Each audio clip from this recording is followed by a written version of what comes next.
ముప్పై ఒకట వార్డు పట్టణానికి సంబంధించిన వార్డులో నా పేరు విజయేందర్ రెడ్డి, ఎక్స్ సిడిసి చైర్మన్గా ఈరోజు ఈ యొక్క వార్డుకు కౌన్సిలర్గా నామినేషన్ చేయడం జరిగింది.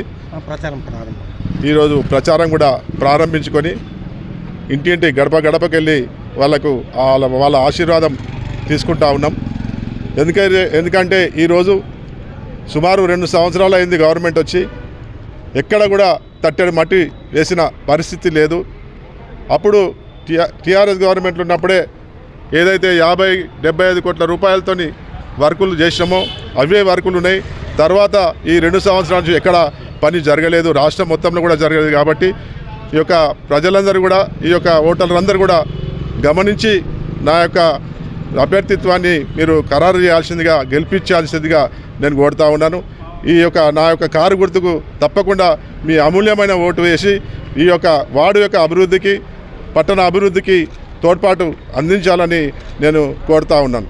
ఎందుకంటే ఈరోజు ప్రతి విషయంలో వాళ్ళు 6 గ్యారంటీలు కానీ, వాళ్ళు ఇచ్చినటువంటి ప్రతి హామీ కూడా 420 హామీలు కూడా వాళ్ళు ఇవ్వడం జరిగింది.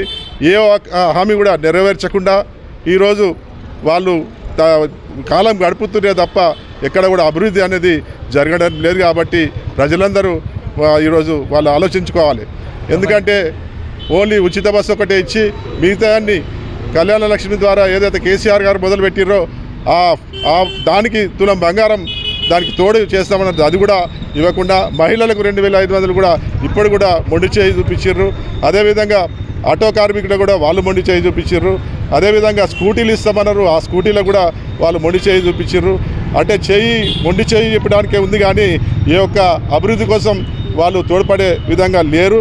కాబట్టి ఈ యొక్క వచ్చేది మళ్ళా బీఆర్ఎస్ గవర్నమెంటే, కేసీఆరే. కాబట్టి ఇంకొక సంవత్సరంన్నర తర్వాత ఖచ్చితంగా గవర్నమెంట్ వస్తుంది. ఆ గవర్నమెంట్లో తప్పకుండా అభివృద్ధి చేసుకుందాం. ఈ వార్డునే కాదు, అందరూ కూడా ఈ యొక్క పట్టణాన్ని అభివృద్ధి చేసే దిశలో ఉండాలని కోరుతా ఉన్నాం.